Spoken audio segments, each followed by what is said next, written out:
topics and opinions expressed on the following show are solely those of the hosts and their guests and not those of W4WN Radio, its employees, or affiliates. We make no recommendations or endorsements for radio show programs, services, or products mentioned on air or on our web.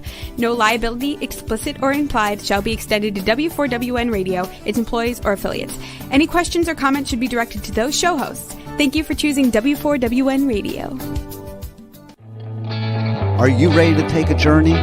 Let's connect with the healers of the world. It's that time. It's time for the Language of Healing on W4WN Radio and Talk 4 TV. Now here's your host, Dr. Nicole Fortin.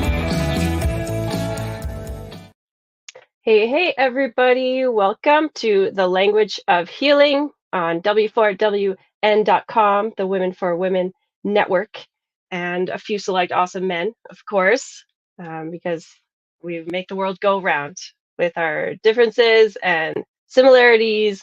Today, we're talking about how music and pop culture brings us together and how they act as the unofficial therapists of our life in times of joy, times of sadness, grief, anger, frustration, all of the above. We can find solace and release through things like coming together for music and all of the pop culture fandoms that we have around.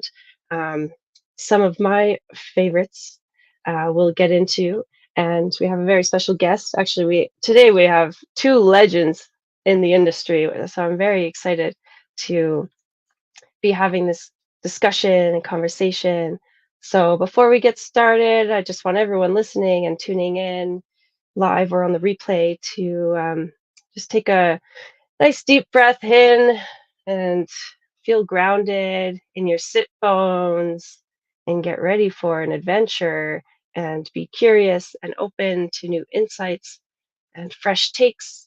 This is the time of year. We're at end of October already, and this time is like Halloweeny, or the Dia de las Muertes. It's like the veil is thin, they say. So between the worlds, physical, non-physical, and so this is a time where like anything can happen. Be open to fresh insights. Explore your dreams, explore what your intentions might be for this coming season and into the new year, and really discover what brings you joy. I have to remind myself of that. Sometimes I get caught up in life and I'm rushing and from one thing to the next, and it can feel busy, a little overwhelming, a little distracted, but I always joke around, well, joke, not joke, but that the only rush you need in life is the sweet sounds of Neil Peart, Alex Lifeson, and Geddy Lee. And this is Rush. I'm part of the fandom. So here we go. Let's bring on the man, the myth, the legend, Dean Piper himself, aka the Pipe Man. You're absolutely correct. I am a legend in my own mind. 100%. And I have our first trivia question for our guests, and so I'm going to give him kind of a break. He'll have time to think about it. Okay. So we need to know the name of the person that was doing the introduction there with the disclaimer, the one before the music came up. Hint, she finished in the top 12 on Team Blake on The Voice. That's all you're getting. Okay. And so now don't Google it. I see him backstage trying to Google it. Don't Google it. See, I'm looking down there. I don't know if he noticed, but he just noticed that I'm looking down there, but I don't know if he noticed. But while you were talking again, I was trying to throw you off. So I was like waving, but then I just started hitting my head with my mic. Okay.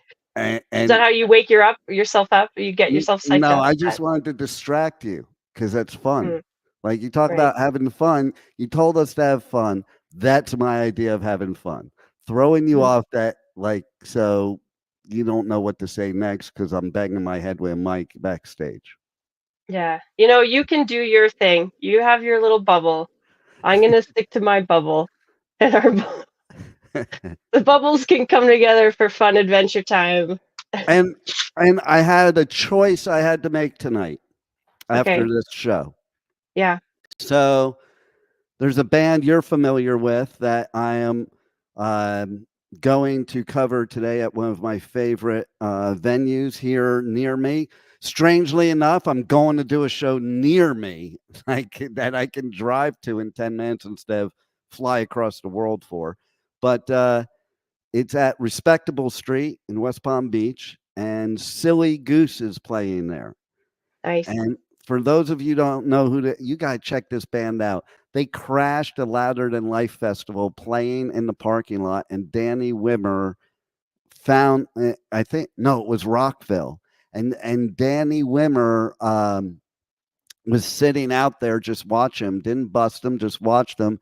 And then they played on one of the real stages the next day, and they've been in multiple Danny Wimmer festivals since, including Aftershock, including Louder Than Life. And then after I got on the guest list for that one, I noticed there was another show at the little amphitheater near me. It's the Abacoa. It's like the little town amphitheater. It's the same band that I saw as my first show coming out of COVID, like the first live show. And I remember it was at the same amphitheater. I'm like, why is this band playing at this amphitheater, especially right after COVID? Because I was standing backstage, looked through the stage. I'm like, yeah, I'm not going out there. It looks like a petri dish out there. Because it's hot and sweaty in Florida, and people were sandwiched up against each other. And the two bands that were playing should never be playing in a local amphitheater like that. Well, one of those bands is doing one of their final shows ever. And this is probably their final show ever in Florida for sure. Right here in my backyard. I'll miss that one probably unless I leave the other one and go. We'll see what happens. I might do two shows in one night. We don't know. But there's like 5 bands at the ones I'm playing at. So it's Sublime with Rome. So I have to be there. Sublime with Rome is doing their final tour, which ironically at the same time Sublime without Rome is touring. Okay. And so maybe that'll lead to some more trivia questions. I don't know. But yeah, Sublime's there tonight. Cool. And like literally, I told my brother about it. He's like, is it a paid event or a free event? Because a lot of times they have like the free tribute bands there at this amphitheater. And I'm like, no, it's a paid event, but I can guarantee you could just stand right outside the fence and hear it and see it perfectly. Because how they going to, I've been there before when they do that. How do you block people off? You can only block them from like the grass area, but you can't block the whole town. So why don't you bring a guest on now? Yeah, okay. Now that we gave a bunch of information that may or may not be a trivia question today. Okay. Don't know. Well, our guest, oh my gosh, I can't even, begin to rattle the pedigree of this man. He's just been involved in so many pedigree. We journalists. use that word in America for dogs, not for humans. Okay, I don't know if that's a Canadian thing, but just saying. A lot of credentials and a lot of experience. I don't know if I used that correctly, but I think it's he's a legend, definitely in the industry. The real McCoy, Cowboy McCoy. Would you say that somebody with a degree in traditional Chinese medicine, would you say they have a pedigree? I don't know. Okay, go on. Okay. Okay. Oh my goodness. Okay. No, today we have a great journalist and media specialist, the Alatoya of rock and rolla. Alatola of rock and rolla. Did I say that right? That word always messes me. Okay, let's bring him on. Heath McCoy. Hi, how are you? Hi. Pedigree. You said something about pedigree and a dog. I am a dog, so that's okay. That works. Well, there you go. And some may say so. I'm very impressed that we actually have a journalist on the show, because there are no such thing as journalists in 2024. So I'm very happy we have one. In terms of rock journalism, it's a dying art, that's for sure. Yeah. I think it's dying hard in all news because, like, it's not like journalism. It's like opinions. All these journalists give their opinions. I think you go back to times of like Walter Cronkite and Barbara Walters. It wasn't all about their opinion. It was actually factual. I don't know. I beg to differ about that. I don't know if we're here to talk about journalism, but yeah, I think that, yeah, there's a lot of opinion out there, especially in the age of the internet and social media and that sort of thing. But I know a lot of journalists that are still down on the boots on the ground, trying to tell. Yeah, they're not telling their opinions. They're telling balanced. They're trying to do their best to tell balanced accounts of whatever it is they're writing about. And yeah, see, I love that because I get notifications from X all the time that say breaking news, and they're just some schmo on social media that types in breaking news like he's a journalist. Yeah, it's polluted the whole industry, really. Yeah, that must be hard for you to come from someone, like a trained background and a lot of, experience and solid work in the industry to then see how it's kind of transformed into what it is today. Things like newspapers or, like even the big, the Herald building is now like a storage facility or something like that. Right? Yeah, it is. It's a U-Haul storage facility. Yeah. So, really? The newspaper where I spent a good bulk of my career. Newspapers are dying. They don't have a central building anymore. I mean, they used to print the paper from there, and now it's a U-Haul warehouse storage facility sort of thing. Yeah, it's the U-Haul trucks are there and everything. It's a drag to see. Yeah, I mean, but there's still hard working journalists there that are trying their best under hugely understaffed conditions, trying to do the best work they can. But they're working out of their homes now. They're yeah. But and I love that there are qualified people out there, because that was really my point. I was happy that we had a qualified journalist on here, because it's like with life coaches. Everybody wakes up in the morning and says they're a life coach, Yeah. And so I am a big proponent of people actually having education, training, and professionalism in whatever they do. So thank you for keeping that alive. Yeah. Yeah, and it's kind of cool now, Heath, like you've come from this background with the journalism and like a rock critic, and you've had tons of opportunity with there, but now you're doing a lot more podcasting, because that's kind of the way that news is being spread, and opinions and thoughts, ideas, insights are being shared. Mm-hmm. I'm just having fun with it, really. It's funny because, like, I mean, I handle media and communications and sort of thing, issues management and everything for a university now. I do the odd little bit of journalism, but I haven't really been in the journalism industry now for the last 10 years.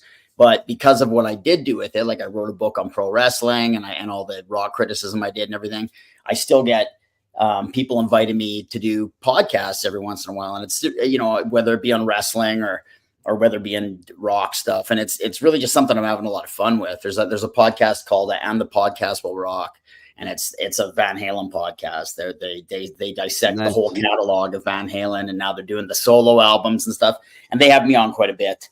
And and I'm just having fun with it, really.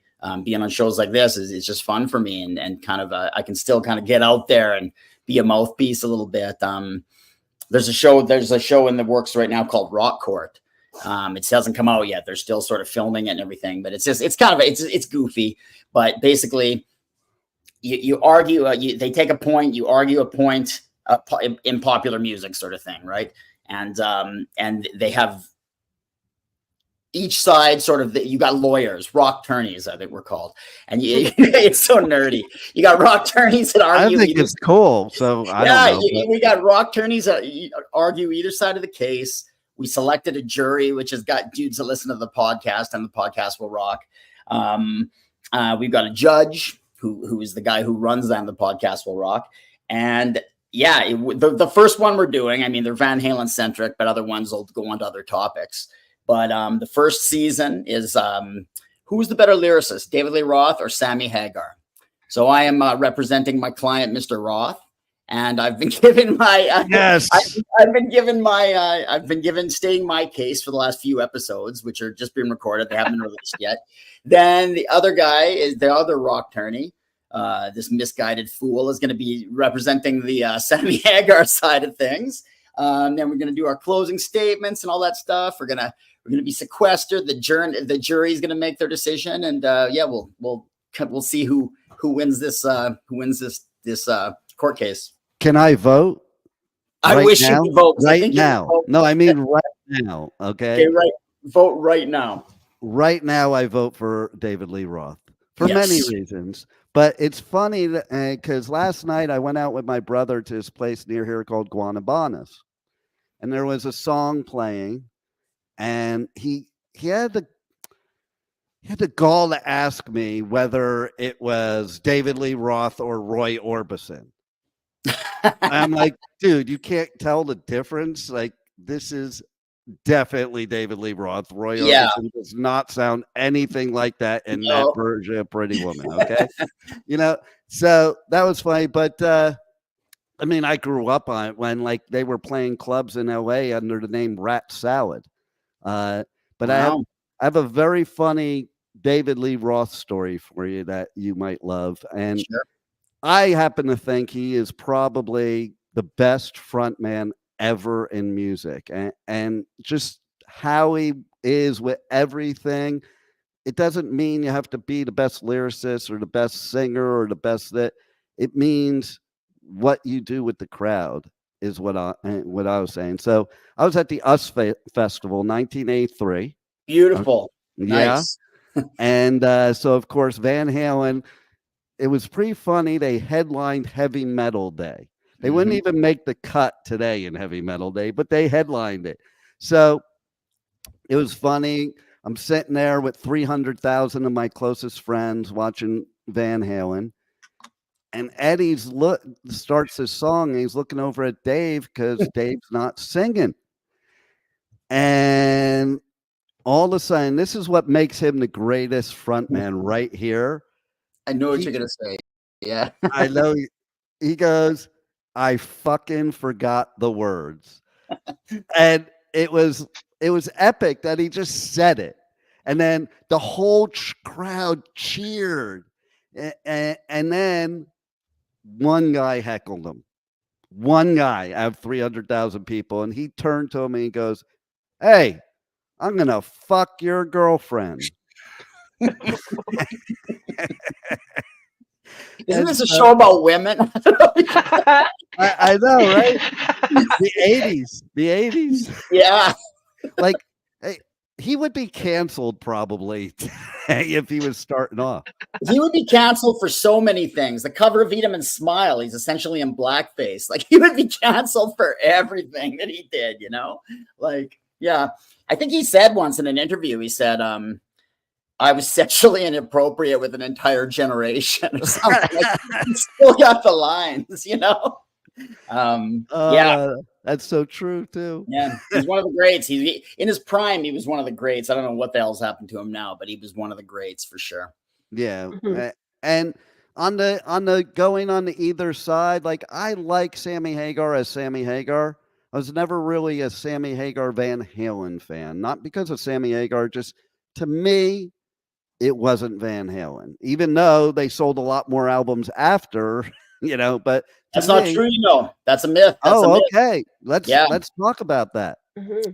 They had more #1 hits with Sammy Hagar. They're more of a mainstream band. They had #1 albums, which they didn't have with Roth. They would have. 1984 got held off by Michael Jackson, and there was nobody that was going to overtake Michael Jackson. Right.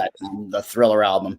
But if you look at like 2 albums alone from Van Halen, Van Halen 1, the first one, and 1984, they both went diamond platinum. So with over 10 million sold. They outsold the entire Sammy Hagar catalog just with those 2. Nice. I mean, they had 6. The original band had 6 albums as opposed to Hagar's 4. So you got to take that into account. Like, of course, they sold more. But even if you take those 2 records, they outsold the entire Hagar catalog. There you go. Yeah. Well, look at that.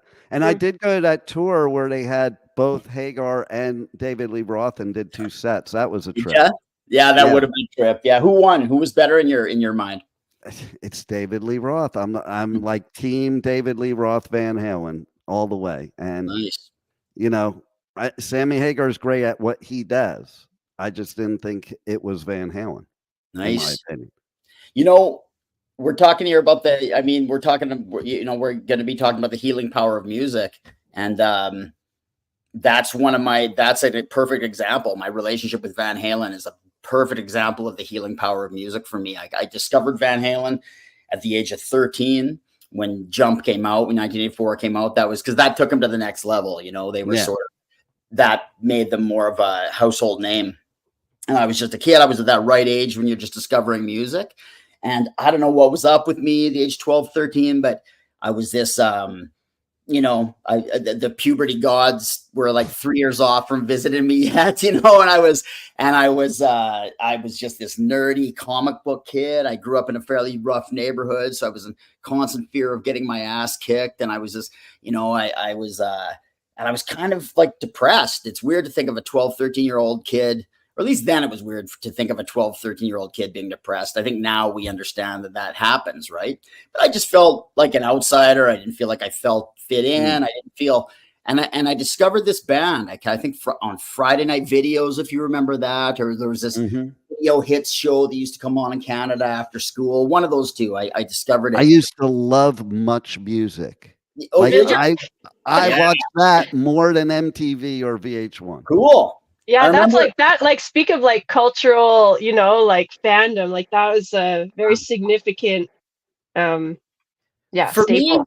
For me, discovering that the Van Halen Jump video there, like the past generation, especially musicians, they talk about how their life changed and went in a new path when they saw like the Beatles on Ed Sullivan, or some people for them, or when they saw Elvis on Ed Sullivan, and the culture changed and their lives changed, and everybody decided to, suddenly became a hippie or something, and for me, it was just like, it was this same thing. It was like, I discovered it, and it was like Roth was my Elvis, or those guys were my Beatles. I was like, I'm this nerdy comic book kid. I like wrestling. And suddenly these guys come on there, and they had this really positive message. I get up and nothing gets me down. Jump is just about, just going for it sort of thing. And they were like superheroes too. Like Roth was on there, like Tarzan, and they, all of them, they look so cool. They like Roth and Eddie were like the coolest cats in the world to me at that time. And the song spoke to me, and I love the energy of it. I love the power of it. And it was just like, I felt like I kind of reinvented myself almost right there. I became like a different kid. I was like, I identify as a rock fan now, and I don't care if I don't fit in. I'm like, because that's one thing about hard rock and heavy metal too. It's very seldom is it the cool kid music. Usually it's sort of something that the outsider kind of kid. We're all the outsiders inside. Yeah, exactly. And so it was like, I don't care if I'm not the cool kid, or I'm not getting invited to the parties, or if I can't get the girls, because I'm, this runt or whatever. Like I like who I am. And I, it gave me this sense of adventure sort of thing. And this kind of lust for life. Like it was really, like, you talk about the power of, and the healing power of music. Like that's the perfect example to me. Like that was where it all started for me. I liked wrestling. I liked superheroes. These guys were that. And they had this message, and it was transformative for me. And plus I love their music, and I still do. I listened to Jump before we came on here. It inspires me. Nice. So, I think that's happens with everybody. I think I hear that story so many times of, you hit a certain age, you have this one experience that just changes it. Like for me, I had a few experiences, but one thing that really changed me was seeing Motley Crue at the Roxy before they ever had an album. They weren't even glam. They were horror punk then. And I was like, oh my God, I'm never going to a real concert ever again. And after that, I used to hang out with Nikki Sixx and Eddie Van Halen at the Troubadour. And I got stories. I bet you do. I bet you do. They might not be appropriate. You're on a woman's network. Yeah, they might not be appropriate for the women's network for sure. So I'm going to ask you a question too, since you're into wrestling. So what's your opinion of Fozzy? Oh, Fozzy. Yeah, I know Chris a little bit, so I've interviewed him and stuff. Me too.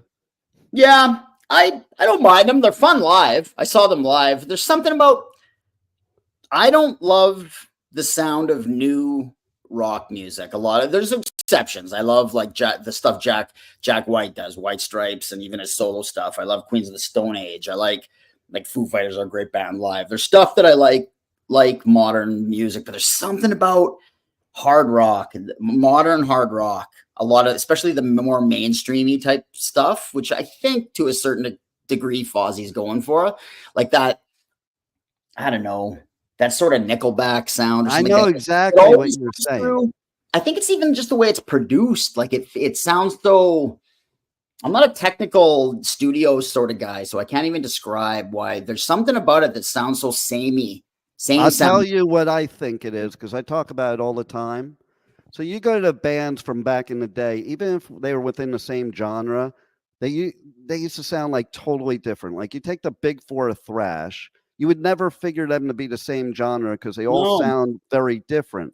I think nowadays, a lot of times at hard rock and metal, there's this like algebraic equation, I call it, a formula that they use. There was no formula back then, so people were just creating and experimenting. Now there's a formula, and that does make a lot of them sound the same. And also the way the recording methods are today, right? Like it's just so digital and so Pro Tools, and even whereas back in the day, like you hear stories about the Beatles and all the experiments they did in the studio and everything, or even Judas Priest for the song United off of the British Steel album. And I think aren't they crashing something together or something to make that sound like right now that would be done on a computer basically. And, and it takes, there's some kind of vibrancy that's lost now, I think. And I don't, I like Fozzy. They're fun. I don't think the songwriting speaks to me that much or anything, but maybe it's not, like I say, a lot of modern rock doesn't speak, especially of that sort of vein, doesn't speak to me so much. Do you think as a journalist that maybe when people try to cross over from their main industry into a similar industry, that's what happens? Like, there's so many people that cross over from entertainment into music, and maybe they shouldn't. Some can, but maybe some shouldn't. Yeah, some can. Like give me there's examples of people that have done it all right, and musicians. I think Lady Gaga is a perfect example of somebody that does it all right. Perfect, good idea, right? Like she's a great actress, and I don't like.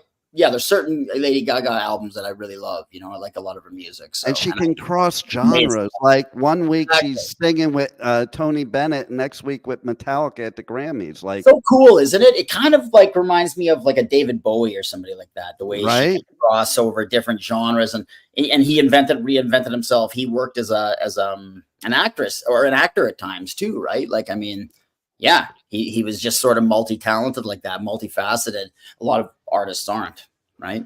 And speaking of healing, I think maybe that is part of their healing process. It is expressing their art any way they can. And sometimes maybe their main art isn't doing it for them anymore. So maybe they come over to a different type of art because it's new and fresh to them and it's healing for them. Because music to me is the best therapy there is for me, the listener, and for them creating it and playing it. Yeah, I think that they're like they might have that performance like personality, they could just, put on a good show or how to engage a crowd, or engage an audience. Mm-hmm. That's a skill that I think could be, I'm always there's a lot of musicians that wind up like they got I wouldn't even call it a side hustle because I think they don't do it as a hustle. I think they do it because they're genuinely passionate about it, and they paint on the side. Like they got their own art. Like Paul Stanley does it. I was just gonna say Paul Stanley. Yeah, Ron Wood does it, and I don't love Paul Stanley's stuff, for example, and maybe I haven't seen enough of it. Ron Wood's is okay.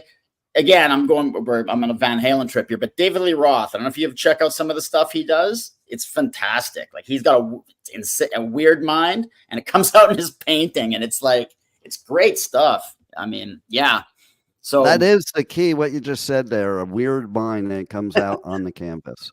Because it's true. Any artist, it's the weirdness that comes out, whether it's the song, the part, the art, any of it. You or know, like 56 has become an author, and a very good one too, I think, you know, like, yeah. He was also a great radio show host. So like that's a lot of times those are two different personalities for sure. Totally. And Nicole, who Neil Peart became, like, he's a great literate guy, and he wrote, I read, is it called Ghost Rider, the first one? But and he had other books too, and I read only a little bit of Ghost Rider, but it's very good. He's a good writer, and it's not surprising if you look at his lyrics. Yeah.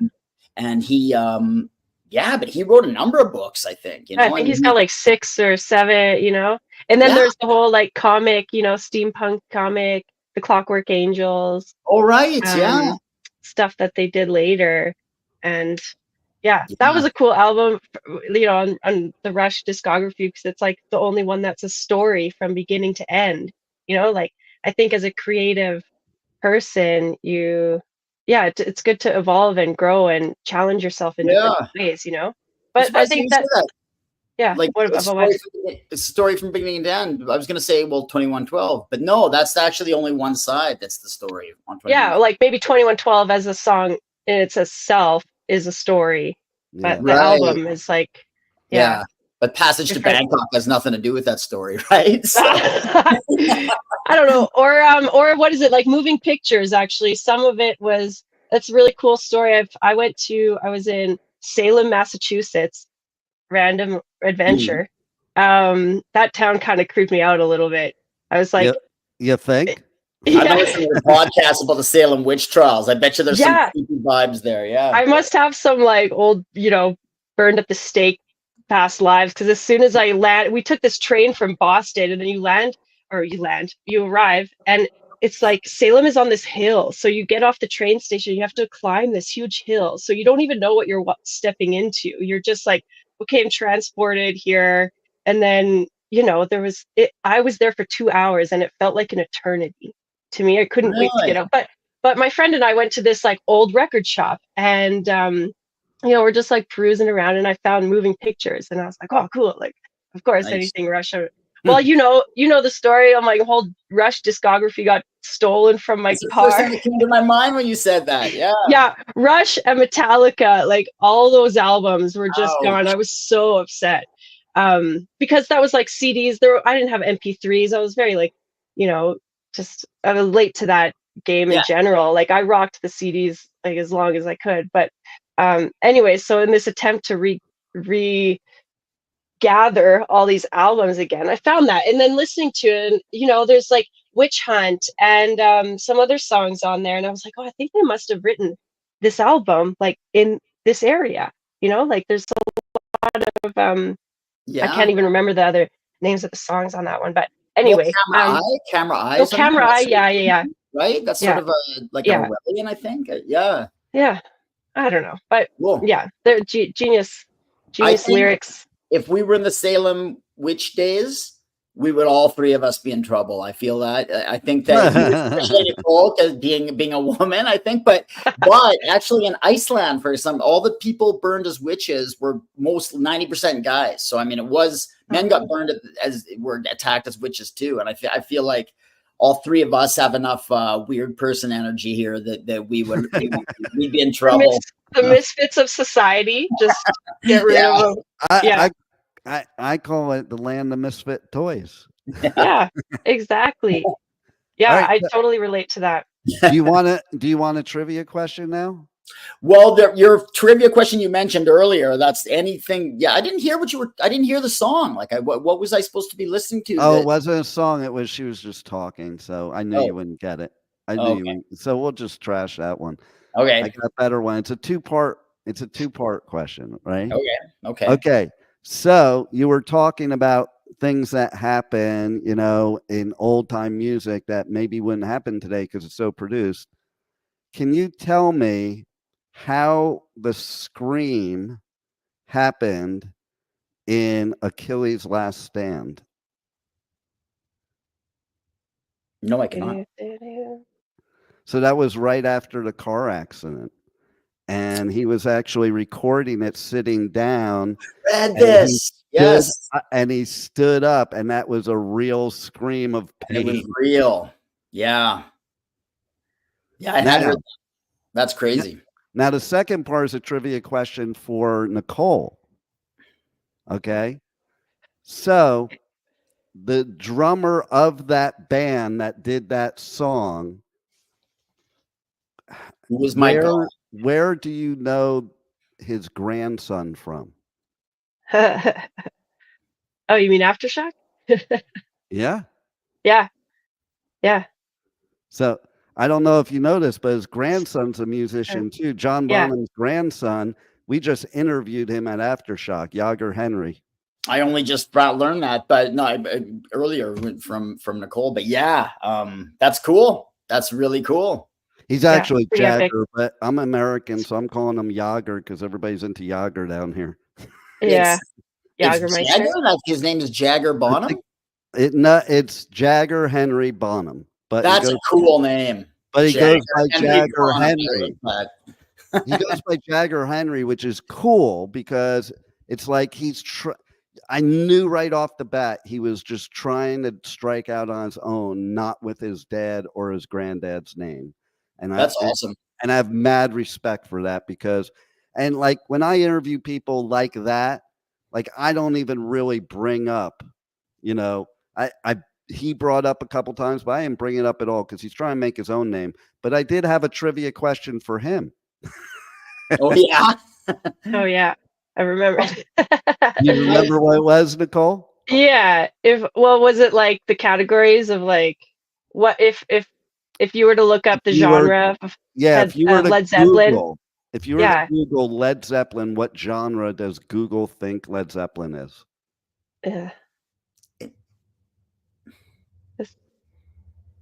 It's you probably got it, Heath.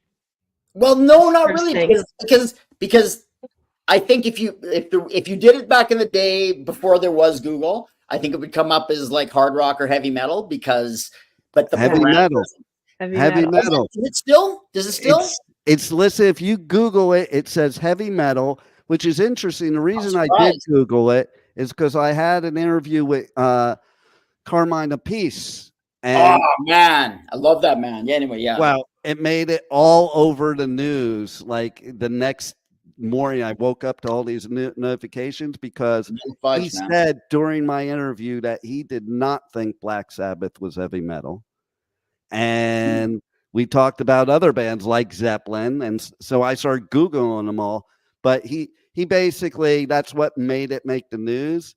Like the headline is Carmine Apiece says Black Sabbath is not heavy metal. You know. Yeah, it's funny. Because the parameters of like Van Halen used to be considered heavy metal too back in the day. Right. Like Heavy Metal Day, they headlined Heavy Metal Day. Today, when you think about heavy metal, like the parameters have changed, and most heavy metal fans today, modern heavy metal fans, would not look at Van Halen, and I don't think they look at Led Zeppelin either and think of them. No, I even look at Mountain. I even look at Mountain as the start of heavy metal. Oh yeah, or Blue Cheer, even like that, you know. But you know, the healing power drums, like because I'm a drummer maybe, but I respond, like I find a lot of healing in different drummers and the way they speak to me, you know. And Bonham is like, he's my god as a drummer, and I don't know, there's just this, that is a man who speaks to you with this, even when he's playing something basic like the beat of Kashmir or something like that, like that, or when the levee breaks or something. There's something about it. There's just a raw energy and a sexuality about him, about the way he plays, and I mean, it just makes me feel. It just makes you feel powerful or free, or it animates you somehow, you know. Like, and different drummers then turn me on differently. Like I'm a huge Who fan, and the way Keith Moon plays. Brings out inner like chaos, right? It's so funny. It's so funny you said that, because when you started talking about Bonham, Keith Moon came into my head. And I was waiting to say something about Keith Moon. And man, or Ringo Starr. Like, and it's a lot of it sometimes is the way they mic their stuff or whatever. But Ringo Starr makes me feel like warmth, you know. There's a warmth, like you listen to his toms on Come Together, and there's like a warmth to them, you know. It's like, and a lot of his playing, it's just he plays what's good for the song, but he's so creative with it, and with him it's like warmth, you know. I mean, just so it's funny that the way different, it's because I'm a drummer, I suppose, but different beats really. We might not have ever heard of the Beatles if Pete was still in the band. That's right. No, absolutely. Chemistry, right? Like bands have a chemistry. It's why, and even the chemistry changes. Like it's like when Black Sabbath got back together with Ozzy, and it's like it could never. And that album they did with Rick Rubin, it was okay, but they weren't going to recapture the magic, because like the dynamics have changed, right? And people change, and like suddenly Ozzy comes in and he's got the clout in the band because he's the guy who had the huge solo career, right? But back in the day when they recorded, like Ozzy didn't have that at all. Like Geezer wrote the lyrics, and Tony was the guy who was who was the riff machine, and they were the boss of the band. And suddenly Ozzy comes in there now, and you know, he's got Sharon, I'm sure, making sure he's got more money than everybody else, and he's got and he's just got more clout, and suddenly he can be like, well, maybe I want to write some lyrics, you know, and it doesn't translate the same anymore. No. Like there's just a whole chemistry changes. Like band chemistry works at a certain time and a certain place and a certain mix of people. And then when that changes, there's a certain thing that's never going to be the same about it. And you're not going to fully recapture like that magic. You might get new magic, but you're not going to recapture that initial magic, you know. I kind of look at Rush a little bit that way, because unpopular opinion maybe, but anything after Moving Pictures I don't like. Oh, really? Like, because you know, I don't know, because they changed who they were in a lot of essence, probably. And very much. When you're used to somebody, like I started off with Rush with like Bastille Day and the original stuff. Yeah. You know? Yeah. And so I think that's true of a lot of bands for me. Iron Maiden, same thing. You know, totally Iron Maiden. Yeah, Bruce is great, but Killers is the best Iron Maiden album of one of the best metal albums of all time, in my opinion. You know, well, I gotta. When it comes to Rush, I see what you say. Like, there's certain eras of Rush that speak to me more than others, for sure. But I always respect them. Like, I always there's hardly any Rush albums, and I'm like, I don't like what you did at all. Like, I always sort of respect, even if it's not the album I'm going to return to. Like, I'm always respecting what they did. They always had that integrity about them. But yeah, they did change their sound, you know. Well, as soon as they added the synthesizer, to me, it wasn't the same Rush. You know what? Oh, one of the things I want to say, healing power of music. Like, my wife passed away years ago, coming up on 10 years ago now, actually. She got cancer. But I remember, man, when I found out she got sick, she was sick and, you know, and terminal and all that, there was certain songs that just clicked with me, right? And Time Stands Still. That's Hold Your Fire is one of the albums that people don't think aged well, and they don't care about it as much and stuff. And I think it's a good album, but maybe because I feel so partial to Time Stands Still, like that's one of my favorite Rush songs. And I think it's maybe just because I think it's really catchy. I love the Amy Mann's voice and stuff, but I like it. Just something about that lyric that just spoke to me, right? That whole freeze this moment a little longer, like capturing a moment in time and wishing that it could just not change, and sort of, you know, and it's some moments in time that are sacred to you and stuff. So there's a healing moment right there. And I can't listen to that song now without having that kind of special connection to it. Right. So, well, how about people that have Alzheimer's or dementia, and they can't remember what you just said to them or who you are, but a song comes on and they're singing the lyrics. Yeah. That's to me. That a lot. Actually, that's healing power, right? It's that ingrained in them, right? Yeah. Yeah, I think that it actually must change your chemistry or something. You know, you really form a connection with it when it resonates with you. Maybe there's different times in your life, gives you certain feelings too. Yeah. Like, and certain things that go on, like Nicole knows I went through something very, very bad recently, and my way of curing how I was feeling was going into the Slayer mosh pit. Oh, wow. That'll cure anything. Yeah. Were you very angry at the time? Because that's some angry music. I was angry, depressed, upset, all that, and just left it all in the pit. See, to me, okay, and they are one of my favorite all-time ever bands, but going to the very we didn't have enough. I didn't have enough on the description, the title, to put Slayer in there. I know, right? Yeah. Although I should have put like 2 exclamation points. Right? Yeah. But the mosh pit has always been about that, right? The mosh pit to me has always been a healthy way to get out your aggression. Nobody, except the people that are the big dudes that are not the nerds and geeks that decide they're going to beat up on the nerds and geeks. Yeah. There's guys that are in there that actually, bully people and beat people up. But that's not what the pit's about. The pit's about picking everybody up. You're all together. You're not really looking to hurt and maim people. You're just, listen, there's many times that I've gone into a pit that saved me from probably kicking somebody's ass really bad, Sure. and I think it allows you, especially if you're somebody that you internally handle any of your grief or anger or anything like that, the pit is the perfect place to heal you, because you can release all that stuff without actually like having to sit there and talk about my feelings or taking it out on somebody in a bad way, because that's what happens is like somebody says to you something wrong and you're going to knock them out. But we're like going into like different coping mechanisms that aren't healthy, Yeah. So, I mean, mosh pits always, when I think of a mosh pit, it always reminds me of Nirvana. Like I was the right age for it, but when Teen Spirit happened, right? And I remember that there was something so cathartic, and you're in your early 20s or whatever, and that's a tumultuous time in your life. And I think I was a huge asshole, but I remember just like one way of getting stuff out was just like being in that mosh pit, and like listening, being in that mosh pit to Teen Spirit, and that energy that came off that band on that album, Yeah. And my first mosh pit was Gob. Oh wow. Yeah.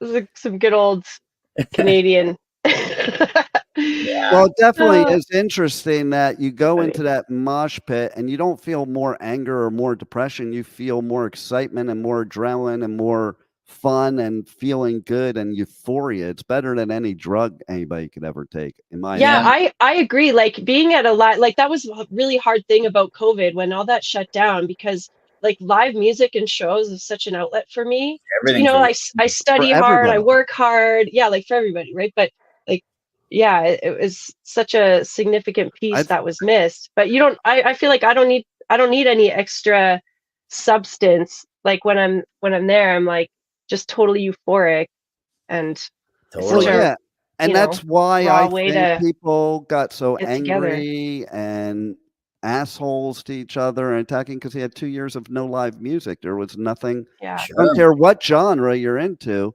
it's a release. And I don't trust people that don't like music. I've met people in my life that they don't like music, any of it at all, and they're always the ones with the deep-seated problems.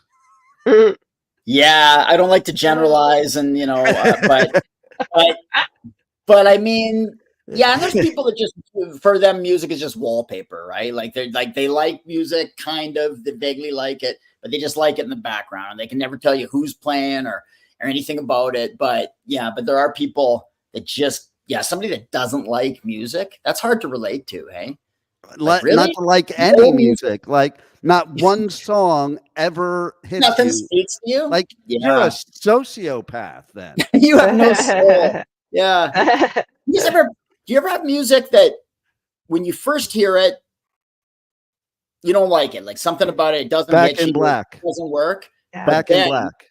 But if like circumstances in your life change and then suddenly something tweaks with you, like for me, Beck Sea Change. I had this buddy when Beck Sea Change came out, and he was like, you know, sad over a breakup and everything like that. And he was listening to this album, and I'm like, this album sucks. It's so dead ass and depressing, and I hate it, you know?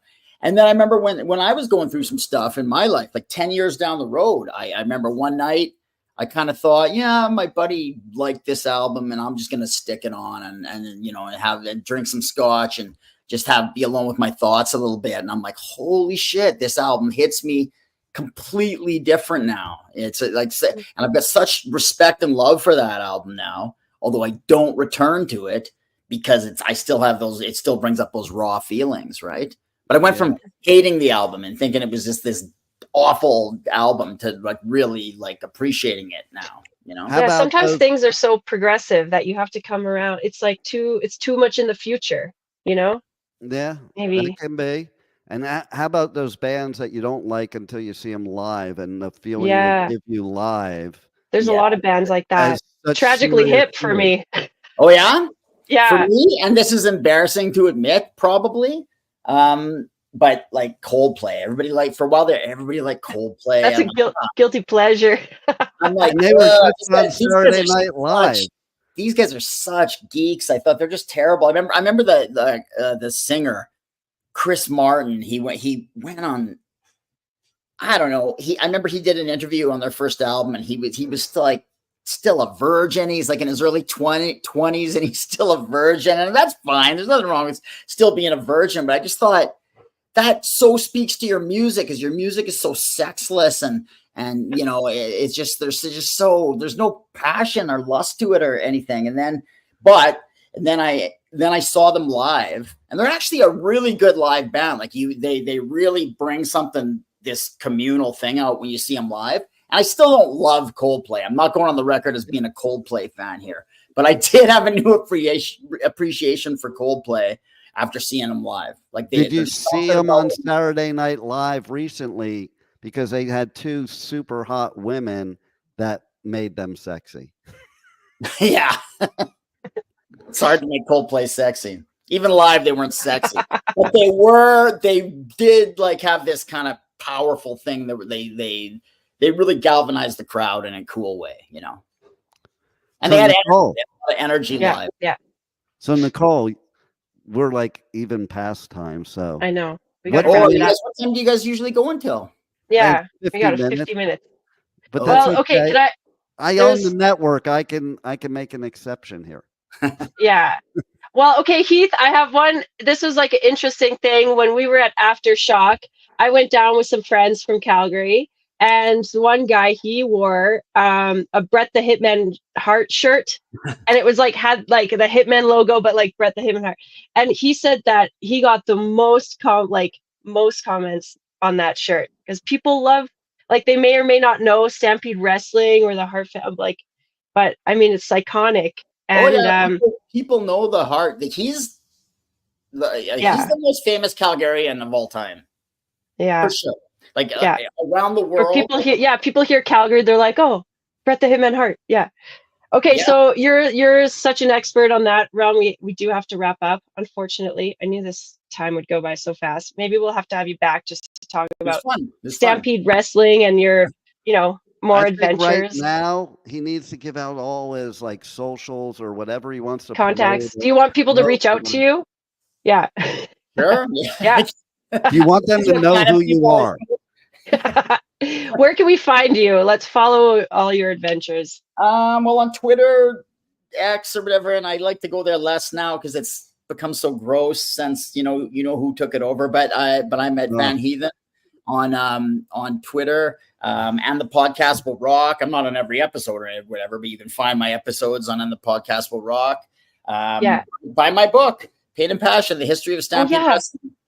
I meant to have that up here. Okay, we'll put some links. Yeah, your book, your podcast. You were also on Rush Rash. Yeah, I was on Rush Rash. Do you hear it yet? I love it. Yeah, really cool. They're cool. That's a cool show. I forgot to mention that one. That was a ball being on that show. So Pain and Passion: The History of Stampede Wrestling. You can get it on Amazon. Although I think they don't have any back copies because there's like, it seems like they don't have. I know it's still in print. So, but anyway, if you go on Amazon and it's some ridiculous price because somebody's selling it secondhand, go to ecwpress.com, either .com or .ca, and you can buy it there too. That's my publisher. You buy it there. So okay, yeah. Cool. Well, we'll include some links and so people can reach out because your work is awesome. You're awesome. Yeah, thanks so much fun. for joining us. I have a wrestling trivia question for Nicole. For Nicole, so you can wrestling fan. Oh God! You can sit back and laugh. Okay, so which wrestler in history is the one I'm not related to? Oh, I don't know. Hulk Hogan. We'll just shoot that out there. Let's see if Heath knows. That you're not related to? Yeah, call it more of a riddle than a trivia. This is a riddle because I don't understand. Is it like Genghis Khan had we're all related to be impregnated so many women? We're all related. Oh, so he might not know because he doesn't know my last name. So my last name is why I have my radio name is my last name's Piper. So now he knows. Are you related to Roddy Piper? No, but everybody asked me my whole life. That's why I say not related to. There you go. My whole life, people have done that. So. Oh, I see. That's what you were asking. You know, I was really fascinated by wrestling, but I wasn't really allowed to watch it. So I would be the little kid. I would sneak around, hide behind the chair to see the TV. I'd have to secretly catch the wrestling because it was such a show and entertaining, right? But and all the characters, so and we're gonna have my brother and I beat the shit out of each other. We're gonna have to catch this show next week and every week. Yeah. On Tuesdays at 2 p.m. Eastern time, whatever time that is in Calgary, you can tell them. But look at what she can do. I can't do that. Awesome. I can't do it. Can I? I don't know. I don't want to screw this up. All right. Do the rest of the close. Thank you. Language of Healing. Yes, Tuesdays, 2 p.m. Eastern on W4W. And thanks for tuning in. We'll see you next week. And shine on, everybody. Have a good one. Thanks for having me on. Keith. Thanks, Pipe Man. Chowda. Wow, what a show today. And the journey does not stop here. Come travel the world with Nicole every Tuesday at 2 p.m. Eastern Time as together we become more fluent in the language of healing on W4WN Radio and Talk4 TV. See you next week.